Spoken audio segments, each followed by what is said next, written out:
Well, welcome back to another episode of Winnipeg Hockey Talks, going over our random thoughts article of the week. It's a brand new week, and the Jets are deep into this road trip, and there's no shortage of stuff to break down. So let's get into it. Okay.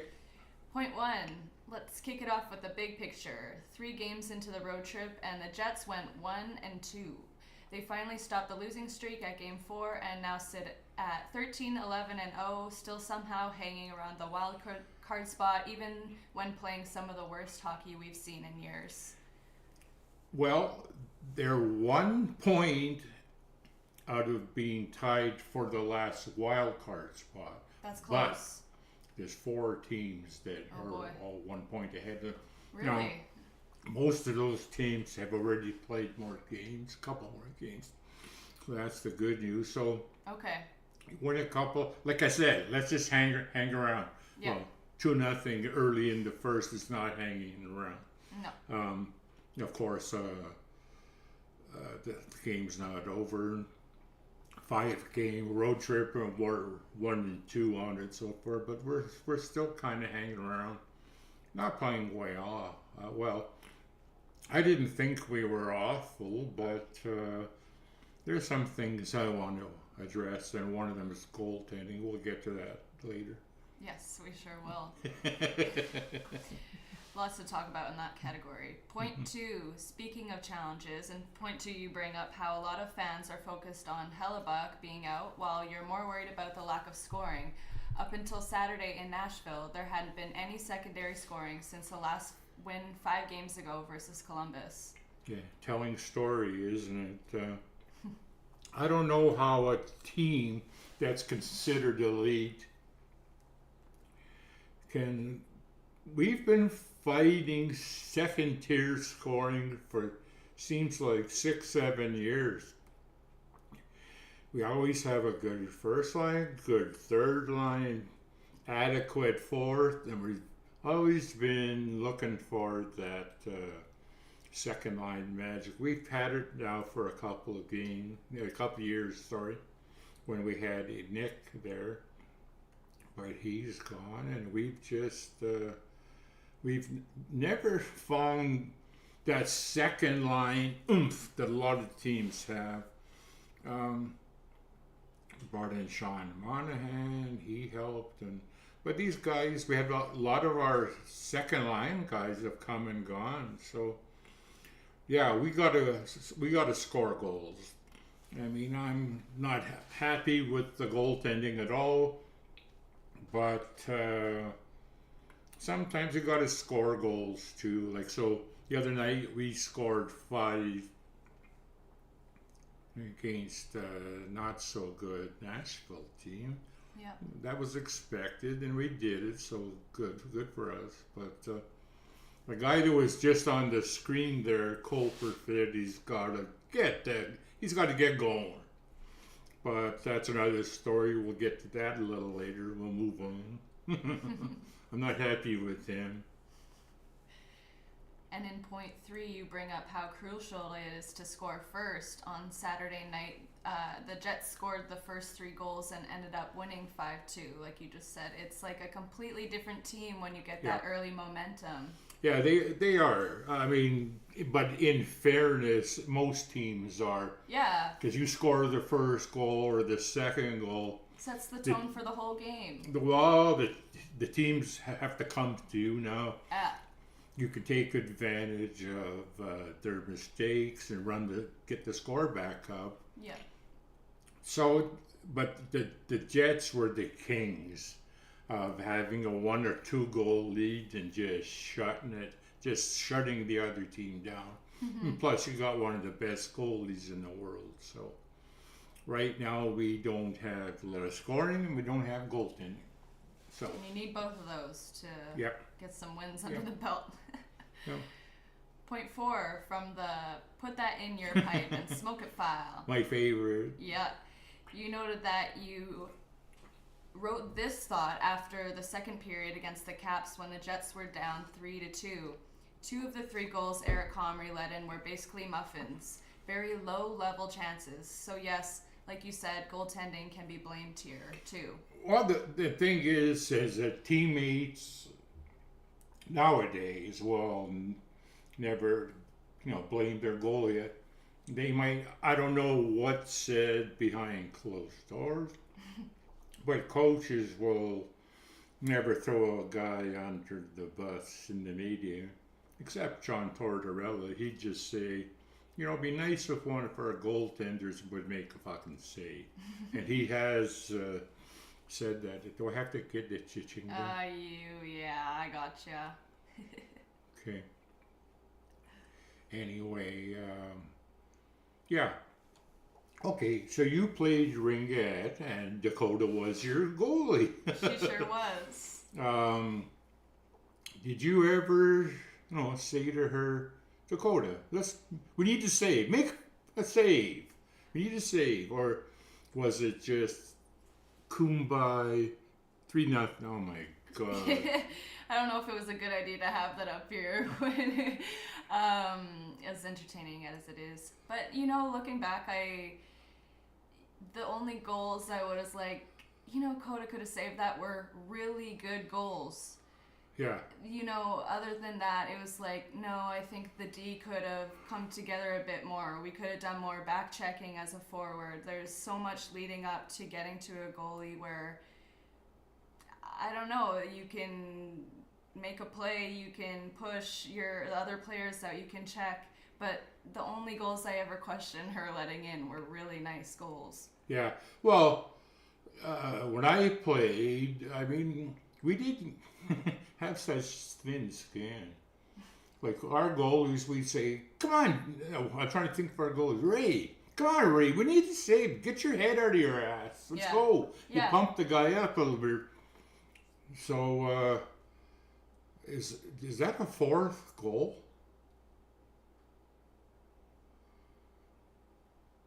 No, that was the third. They just showed the third. But, yeah, we weren't afraid to say anything. Yeah, maybe I've shook my head a couple times at her, like maybe, girl, you could have got that one, but... Well, you might say something under your breath or give them a little glare or... Maybe it was the ride home after I would say something. But the thing that's funny is, read the end of that. What did I say? What's the last line in there? Goaltending can be blamed here? Yeah. Yeah. So put that in the pipe and smoke it. Yeah. No, here's the thing. Can. Our Neil won't say nothing. Yeah. We're not going to criticize a goalie. They got to go next day to the rink and look at that guy in the face. Yeah. And guys in the old days would. And what would happen is, let's say it was a goalie. They'd shut him down. Yeah. Guy would ask a question. They'd go, so, what do you think about the upcoming game? Guys would turn their head. They would answer the question. They're a bunch of sniveling little babies. Nowadays, you can't offend anybody. They don't realize it's their job to tell the truth. Yeah. Yeah, I like our guys, but they can't ask the tough questions. They can't. All they throw is they just lollipops. All powder puff questions, And if you get out of line, Scott Brown, the media guy, just punch you, take away your credentials. It's like you think. What's funny? You think there's censorship and no freedom of speech? Try being around the NHL team or NFL team, MLB. You criticize anybody, they shut you out, shut you down, give you the cold shoulder, make it hard to do your job. Bunch of whining babies. As a podcast guy, I respect all these guys, but I'm not going to insult the audience who watches the game. They know what horseshit is, and they know what the horseshit is coming from the coach and the GM and the other players. They'll never throw a teammate under the bus, and that's honorable. But there's no transparency in sports anymore. There's no honesty. It's all powder puff. And, as a guy that's been around a lot of eras, I find today's media coverage and the things they have to go through. It's a joke. They're handcuffed. So anyway, let's move on. I could talk about that part all day. Yes, point 5. Now on to the DeMello files. Last week, Dylan looked like his normal self. He still takes penalties because of his speed, but overall his play was solid. Yep, I've done my job. I fixed him. He's back to normal. I don't have to pick on him anymore, or just. He's in your good books. Yeah, he's. This reminds me of not the best of him, but the better side. Yeah, just a good, steady guy. Like I said, I've done my job. I've somehow the karma in the world has kind of fixed him, fixed him up. He's back to normal. So I'm gonna lay off double D's now for a while, and give him a break. And no more DeMello files will be put to bed for a couple. Hopefully for the rest of the year, because we need him to be good.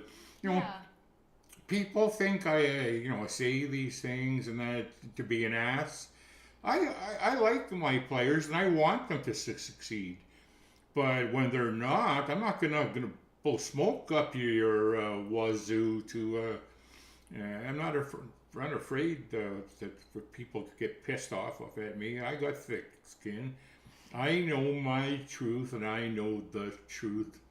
I don't need to sugarcoat it for you guys, and that's why a lot of the following that I have is they like that. They like the honesty. They don't want fluff pieces from every time I read about. I mean, I serve for my own amount of fluff. I don't need to do it 24/7. Yeah, you keep it pretty real. Point 6. You have a question for Scott Arneal. Why?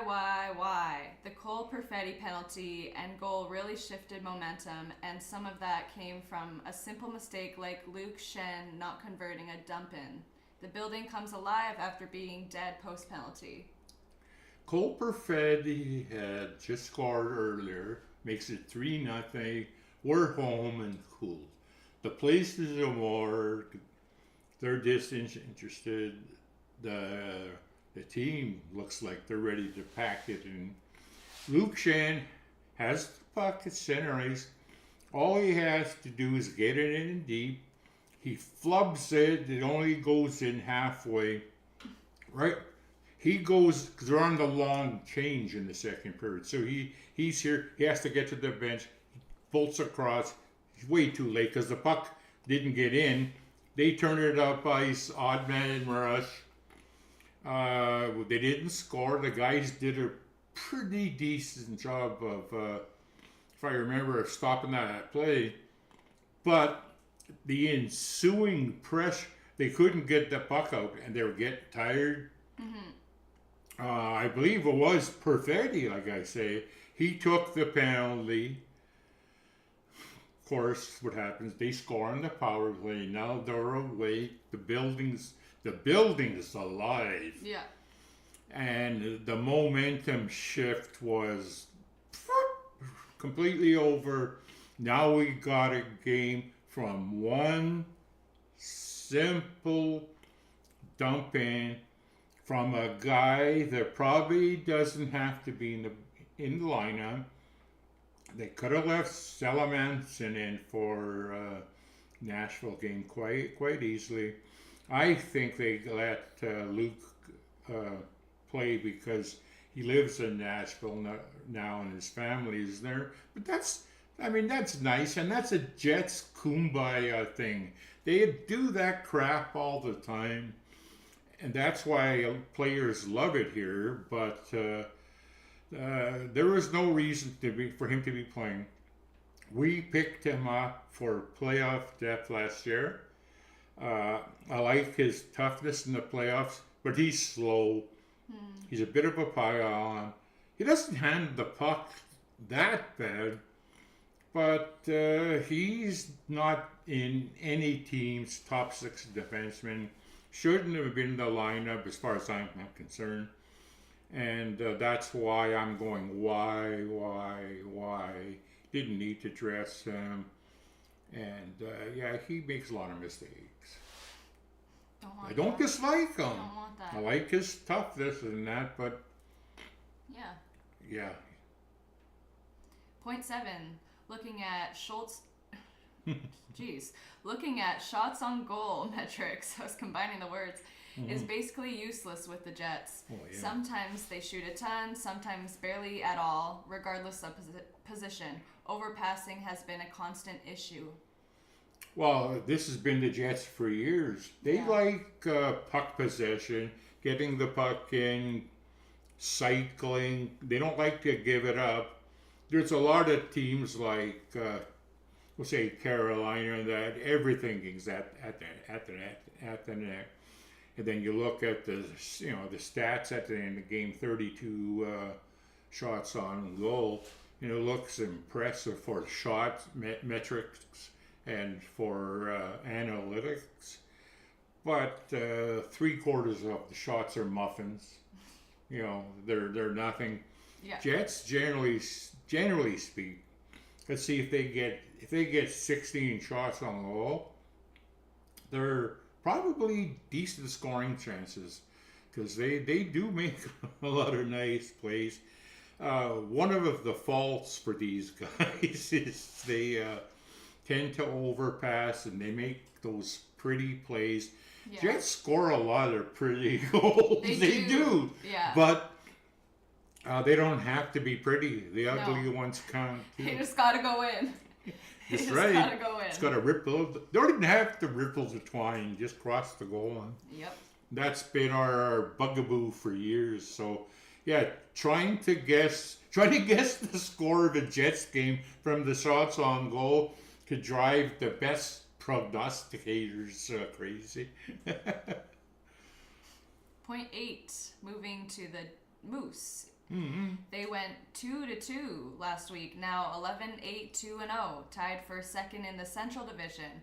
They head out on a 3-game road trip next week. Solid, but scoring is a problem, same as the big club. You think scoring's bad for the Jets? It's worse there. Oh, could it be? At least with the Jets, we got the big three, eh? Yeah. KC, Scheif, and Velarde, and Josh. Right. They're carrying the load down there. I mean, what are we at? I'm not even sure how many games they play. Probably, what'd you say the record was?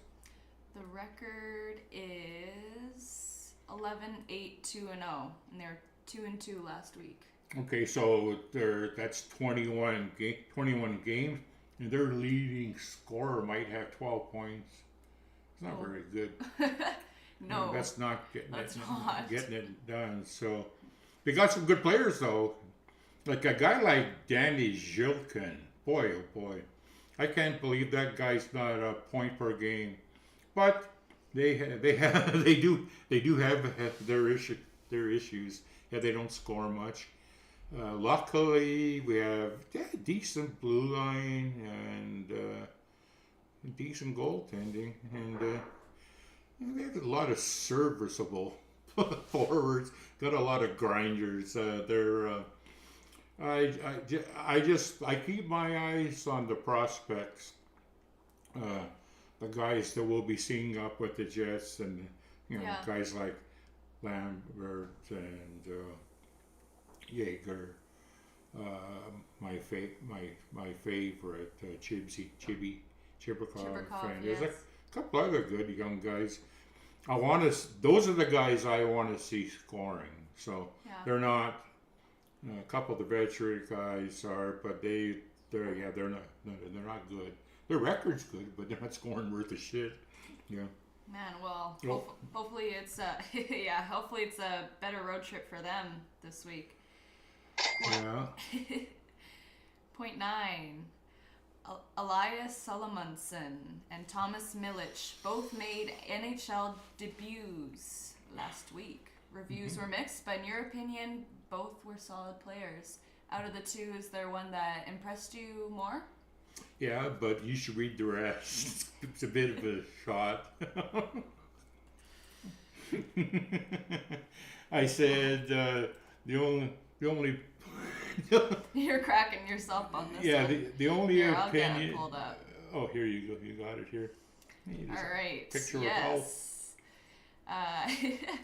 The only reviews to matter are the ones that are here. Is that what you said? And they were both good. Yeah. If you want to hear is that what you want to say? Yeah. Listen to the real truth. Yeah. There's Listen to the pros here over here. so much of the evaluations were horseshit. It just makes me wonder what people are watching and what their credentials are. Thomas Milich was outstanding for most of the game. Didn't have a lot of support. Let's just say this, the score was 1-1 until about 8 minutes left. And we had a chance. We were still in that game.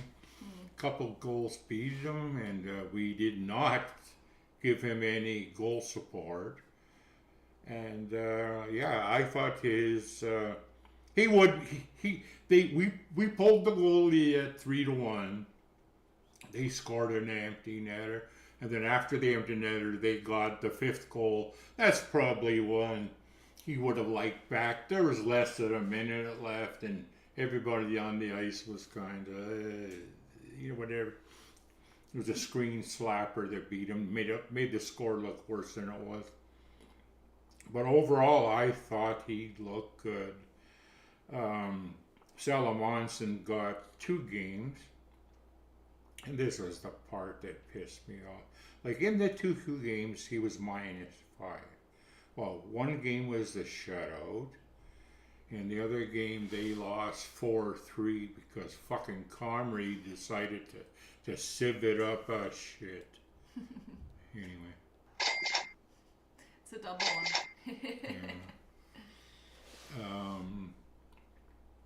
And yeah, so here's the thing. In that game against Washington where he was -2, there was three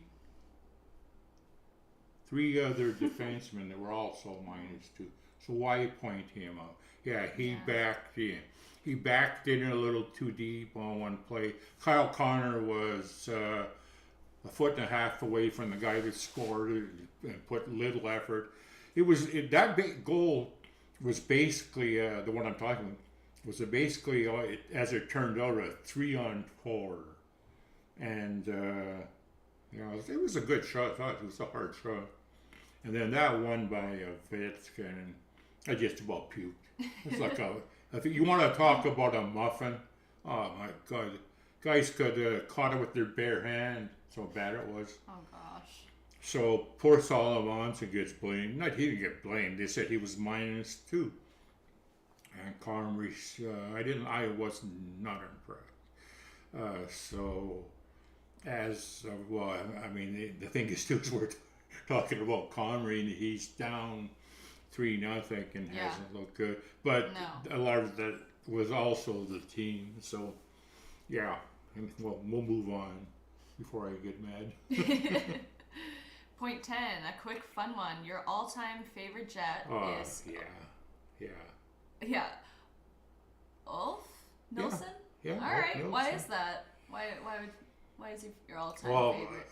For those of you, I'm not even sure if I have the stats here. Let's take a look. I might have it. I might have it on board here. No, I don't. But Ulf was thin, light, Swedish. Back in the 70s when everybody wanted to goon those guys up, they hated the Europeans. I mean, Ulf was a buck 80, dripping wet. Yeah, he used to get hacked, whacked, beaten. WHA had some bad men in that league. He showed up every game, kept on going. He was outstanding. He was probably one of the best passers of the puck I've seen. He could lay it right in the wheelhouse for the winger, and he created so many breakaways. I mean, scoring was a little bit easier in that league, but he'd be 100 and plus points, 120, 30 every year, and still put in 30 himself. Yeah, and plus I got to know him personally a little bit too. Is that right? Alfie and Anders and Lars Schuberg, they they used to come down to Melrose on the weekends if they weren't playing. They'd skate with us. Oh, how cool! Oh yeah, we used to go. We'd hack them too. We'd laugh. You were one of those guys. Yeah, yeah. Shu just lived up the road on Roberta Avenue with. I think he lived. Well, he lived with a friend of mine, one of my teammates, Daryl Bonus. I played hockey with his dad. Was big time into Swedish hockey, coaching national teams and teaching hockey overseas. So Lars, the little general, all 5'6" of them, he lived in Bonus's house when they were overseas. So they were close to the rink, and to be lots of times, Alf and Anders and Shu would show up at the rink, and Shu was amazing. It's like I said, all 5'6" of them, in the way he could skate, and they were funny and nice. And the thing was cool was back in those days, I had season tickets right at ice level, right behind the Jets net, right by the goal judge. So they'd always acknowledge us or shoot pucks at our head, during warm up and that. So it was that's awesome. But Alfie was. He had a dry sense of humor, and just a tremendous person and a tremendous player. So yeah, he was my favorite for sure, no doubt about it. Not even close. Point 11. We are circling back to a poll that's been running for a couple weeks with the question asking if the price is right, should Chevy look into acquiring Steven Stamkos? So feel free to go do that up on the article. Mm-hmm. We'd like to hear what you think. Yeah. Point 12. All right, let's talk special teams for a second. The Jets' power play took a bit of a dip, sitting at 11th now with 22.7%, down from 23.3% last week. The penalty kill actually improved slightly, 6th at 84.5%. Face-offs are holding steady at 6, but just barely down from last week. Yeah, special teams are still okay. A couple of them dropped. Did you notice one of them went up or down? One, not a tenth, but 100th of a point. Oh my goodness. And it was, the slightest. I don't know which one. But yeah, didn't hardly change. Power play dropped to what, 10th? Yeah, 11th. 11. Yeah, you score a few more, and that number changes. But they're still in all three of them are still in the upper third of the league, so that's good. Yeah, that's good. Point 13, quick goalie check-in. Now that we have Mitch in the lineup, Hellebuck is still setting at 8-6-0, 2.51 goals against average, and .913 save percentage. Comrie is 5-4-0, 2.91 goals against, and at a .898 save percentage. Milich 0-1-0, 4.09 goals against, .882 save percentage. What do you think of that? Comrie's save percentage below 900, which is not good. Yeah. Milich at one game. And it's not looking better in this game. Well, yeah. Yeah, Com's save percentage probably stinks tonight. His goals against, well, depends what happened the rest of the game. Yeah. Still, looks like, I mean, we're watching the game, but we don't really know what's going on. They took the first penalty and scored. We're just judging the score so right now. Did they come out not ready to play? Yeah. Here's the thing. It took me a long time to accept Comrie as the backup. He earned my trust last year here. He was very good, but then the team in front of him was very good too. So let's say I've accepted him as a good backup goalie. He is nowhere close to any type of starting goal. Yeah. That's the scary part.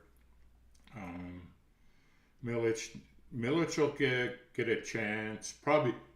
He'll probably get Buffalo on Friday night here. You know, we play Montreal probably Wednesday.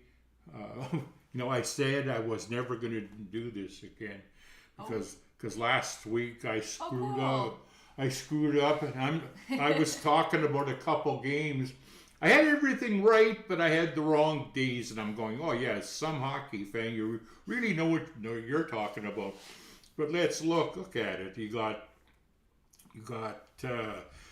tonight Montreal. You got Wednesday. Then you got Friday, Saturday. But we got Buffalo game. So they're gonna give Millich that start, and then we're gonna let Connor McDavid and Bouchard and Draisaitl just fucking tee off on Comrie on Hockey Night Canada. We're gonna light him up so bad he's gonna have sunburn on the back of his neck from the red light. But no, I hope we can win that game. Maybe 7-6. Scheifele's line scores all 7, and then Josh throws one, and the rest of the guys still pick their nose. Nyquist looking for his first shot on goal this year. Anyway, so I'm always I'm always gonna have the camera and not make a fool of myself again. But there we go. Yeah. Alrighty. Point 14. Oh, they pulled Comrie. Get out of there! Millich is in? No, Millich is in. Now, we'll see how this period goes. Yeah, now they got to rally behind the kid, score a goal or two. Yeah. And how about 4? Yeah. Well, settle the game. Don't get in it. Yeah. And don't hang him out to dry with a crap No. effort. This is interesting. We'll see what happens. Anyway. All right, point 14. Time for the classic good, bad, and ugly check-in. Yeah. This week on the good side, Cole Perfetti finally scored against Nashville, and you're thinking maybe that goal will spark him back to form. Poor Cole. I mean, I've been ragging on him, and I'm not happy with him. But he had chance after chance in that game. The previous game, nothing. Yeah. He had a great chance in this game, nothing. And then he scored the goal, looked to the heavens and said, thank you. So we need him to get going. So obviously, so far tonight, nobody's getting going, including Cole. But sometimes that's all it takes. Just, you were a scorer. You snap one in and all of a sudden you feel like the monkey's off your back. Oh my gosh, you're on the moon. Yeah, it's a good feeling. Yeah. The bad for this week, you're not loving how easily the Jets give up their blue line and back up into Helly or Comrie. Or in, this case, Millich, maybe. Yeah, well, and what happens is, these defensemen know how to play their gap. And what that tells you is bad play by the forwards in the neutral zone. Mm-hmm. They're too far away, so the defensemen have to back up. They can't. They stand up and the guy chips it by you, you're done. So I still don't like, they get into such a habit of backing up. They're doing it all the time now. So you back up, but the other team hasn't even made a play, and before you know it, they're in a good shooting area, and they're firing lasers at the goalie. It's not even a hockey play, because of them backing in. So I don't like that. Yeah, you got to give your goalie room to do what he got to do and see what he has to see. Yeah, one thing. Let's back in on him and then screen him too. Exactly, or screening him. Yeah. That's why I appreciated the crease. I almost said law, but the in-ring you're not allowed to go in the crease. Yeah. It also helps as a defense too to push out those goal scorers. So that rule never made sense to me in hockey, but hey, what can you do? The Ugly, post-Helly, they are 1-4. Well, I'm not going to beat that to death. It's still Yeah. too early. Like I said, 19 games by the time it's all said and done. If they can be like 8-11, I consider that a win because Yeah. we started off 0-2, and Yeah.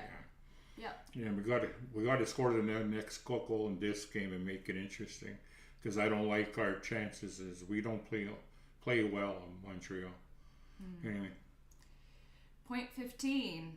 Now for a things that make me go moment. One of your favorite Jets, Vladdy Namestnikov, there we Yep. go, is a totally mystery to you. His scoring output does not match his skill set. What's with that? What did I say? He's a mystery wrapped in a riddle, enigma. wrapped in an enigma. Yeah. The famous Joe Pesci line from JFK.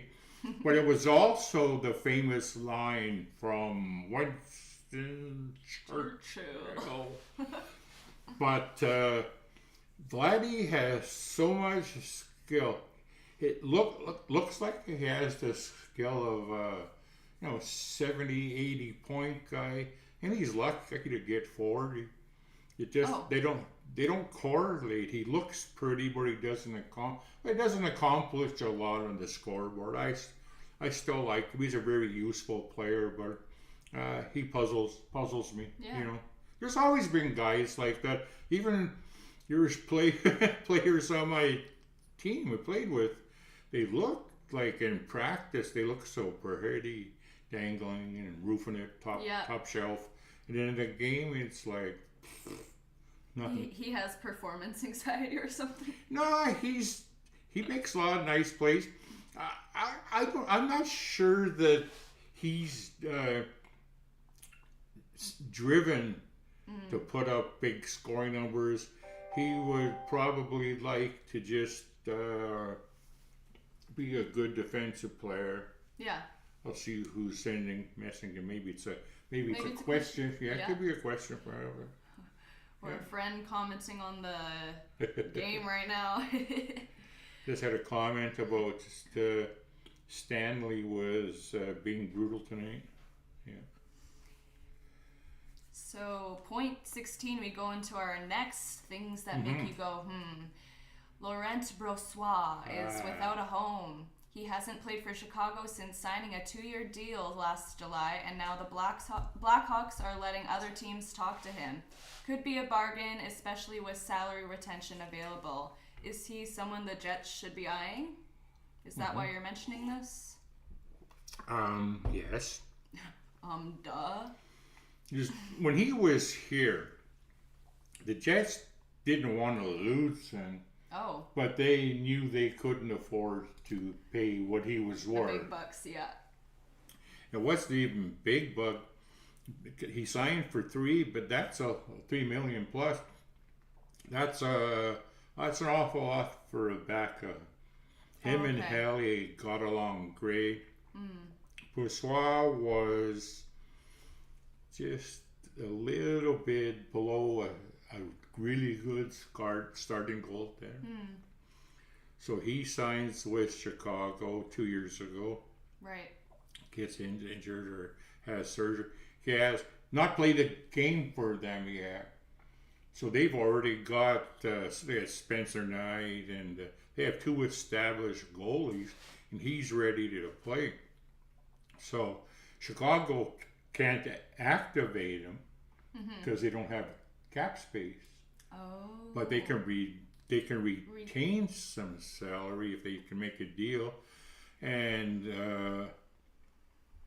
if we could get Brossoit now, see the thing is, he might be playing against the Moose this week. I'm not sure.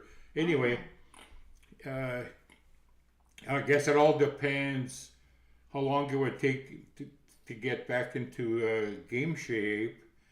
And would he be the same Laurent Brossoit? Because if he was, he could be a difference maker, and he would definitely move into the number 2 spot.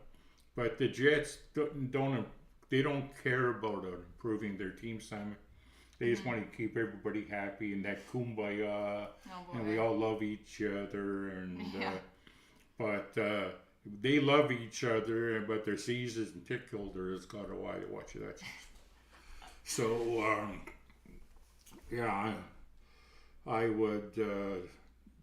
We'll put it this way: Chevy's no dummy, and he's definitely talked to him. Yeah. And Brossois would love to come here. I bet you he would. But the realization is it just might not work or fit. I think it does. I know we have the cap space, but it's just whether we want to spend it. Right. Which I wouldn't. I'd ask Chicago to eat as much as they can, because then we're going to have a headache when Harley comes back with 3 goalies. What do? Trade one of them? They probably could, but we gotta augment the goaltending, because based on this start, can't have that. The good news is, after we get spanked in Montreal, I think we got 6 of our next 7 or so at home, and maybe that might be enough to turn the tables and keep our heads above water. Yeah, those home games we need right now. Yep. Point 17. All right, we've got our second poll for this week. Yeah. And like we're talking about right now, should Chevy look into Laurent Brossois? The options we put out there are yes, Comrie isn't a starter and Milic doesn't have the experience yet. No, they'd rather ride with Comrie and Milic. No, because by the time Brossois finishes his conditioning assignment, Hellebuck could already be back. Or yes, LB could actually save the season. Which one makes the most sense to you? That one? Or if the price is right. Right, like you were saying. Yeah. I'm not going to sell the farm to bring back Laurent. Oh, I'd love to have him, but we don't know. There's too much unknown, even for me. If it's a cheap fix, go for it. Yeah. And if it doesn't work, put it this way.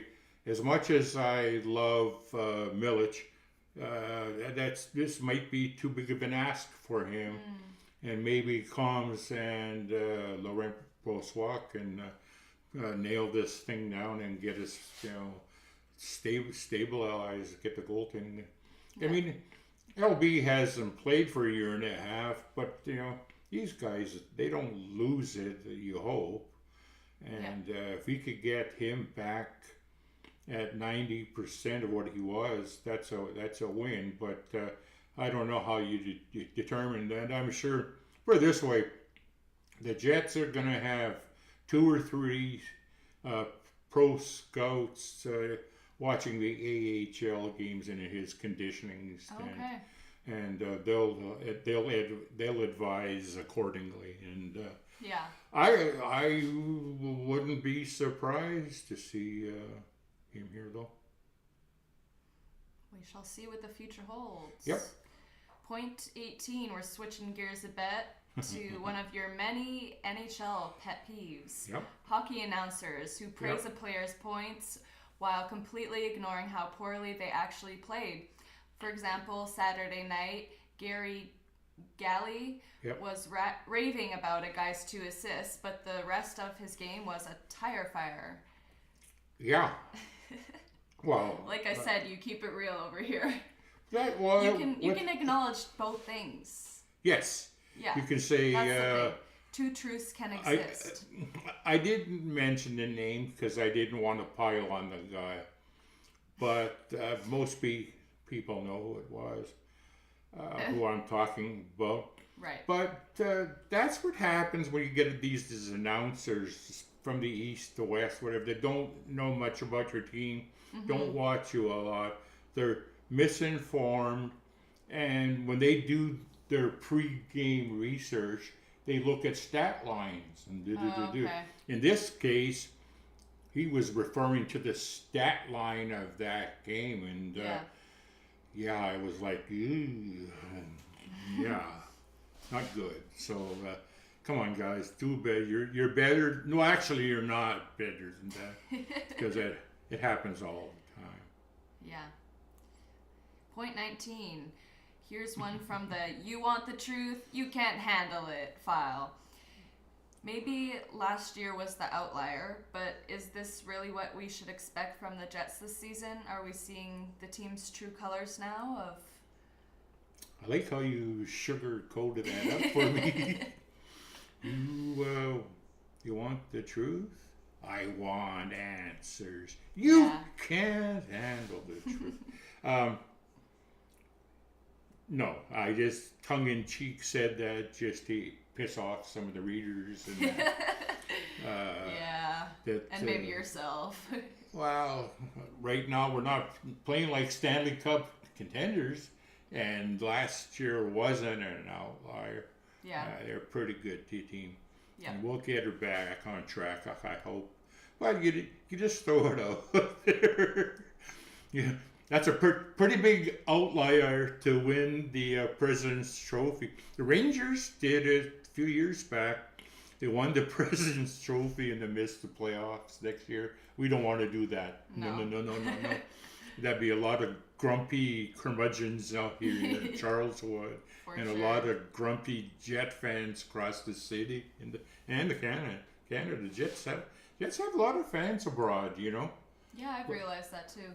You go to some of the other rinks, and I guess a lot of transplanted Manitobans, Winnipeggers, but they get a pretty good loud true north during the anthem in rinks, Toronto, Vancouver, Calgary.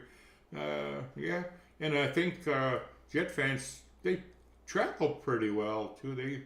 A lot of people follow the team to the Sunshine States, and God, when we were in Arizona, Jets games there were like a home game. For sure. That was an exciting time. Yeah, it's what was number 19 again? What were we talking about? Oh, if this is the outlier. The real team, yeah. Yeah. No, I think right now this is the outlier. We're not this bad. This team has too much talent to be bad. Even if we were a one-line hockey team, you got one line, Josh Morrissey. I was going to call him Josh Norrisy, which is his nickname. And with Connor and a couple guys are too good. There's a handful of guys that could carry this team, and just need a little help from the grunts, from the foot soldiers. The third, fourth liners, with the second liners. Anyway. Point 20. Finally, the roster. Lambert and Chibrikov made the Jets because of injuries to Lowry and Sandberg. After 24 games, you said you'd rather see any combination of Lambert, Chibrikov, and Salamunson in the lineup over Pearson, Nyquist, or Shen. Yes. What else did I say?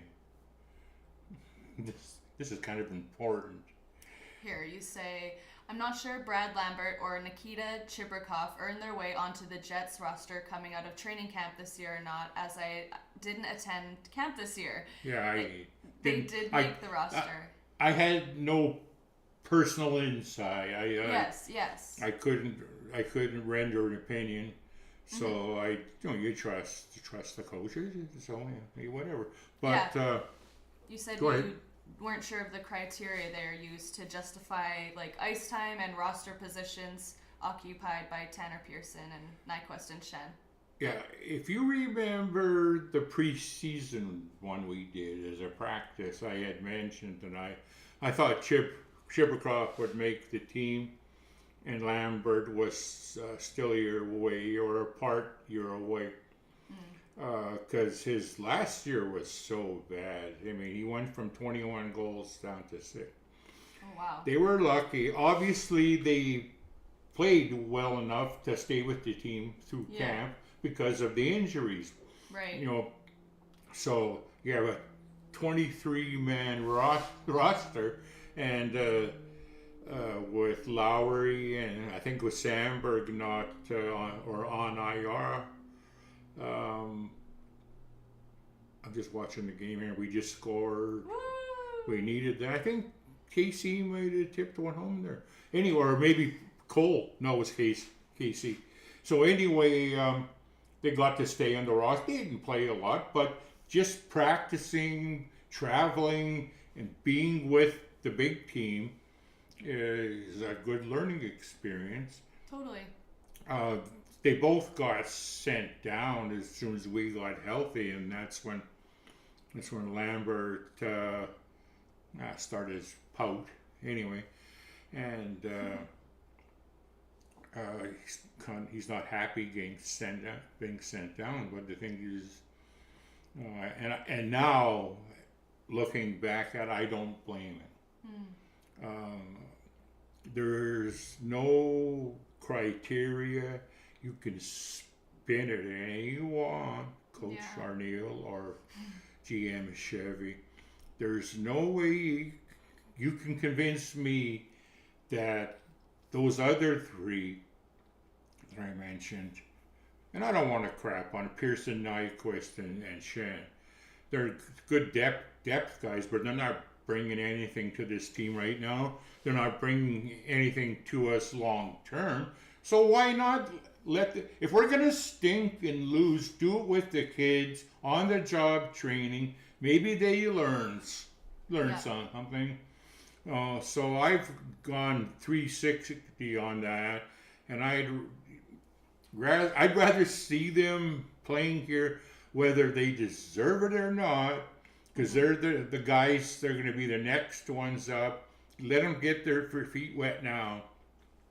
And you watch, I guarantee you, what always happens is around the trade deadline, you start trading for veteran guys for the playoff run. And they'll say, so Kevin, referring to Chevy, did they just score? Fucking Buffalo just scored. Jesus, come on. Literally 30 seconds after. Well, it wasn't quite 30, but... the camera. Viewers count the seconds. The camera just panned on Colin. Remember what he do? So, line change, bad line change. My. Oh my! And leaving your goalie all on his own. Okay. Way to make. Oh my gosh. So where was I? I was back to the rookies. To the rookies. Trading for veterans So and stuff. get that trade deadline. Well, they'll go. So Chevy, are you gonna? Looking for any deals on trade deadline day, or are you going to just promote from within? Yeah. And then they'll go, well, our young kids aren't experienced enough. They got no playoff experience. Well, how do you get it? Yeah. You know, put it this way, Lambert played what, 4 games? He's got a goal. Nyquist has played 20, doesn't have one yet. I mean, well, not that's the criteria. Yeah. Like, I mean, I watched Lambert made a bad mistake yesterday afternoon. He threw a pass across the middle. It was picked off. Puck went deep. They eventually scored, and those are the mistakes you're supposed to make in the minors. So that's what the minors are for. Yeah. And that's what the proponents of sending guys down will say. And I can't disagree with that, but when you see veteran players making the same mistake, but at least they're not evening it out by scoring or adding to the offense, it makes me say, why not? And especially Salamonson. He is so poised. He made some nice, subtle plays, did a lot of good things. I could see him being, a first-line partner for Josh Morris. Okay. Yeah. But these guys now, I believe it's their time. Give them, another 60 regular season games.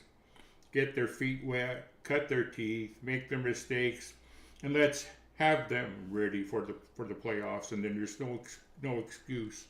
Especially Lambert, you got to see what you got there. He's fast. He looks like he has skill. He can shoot.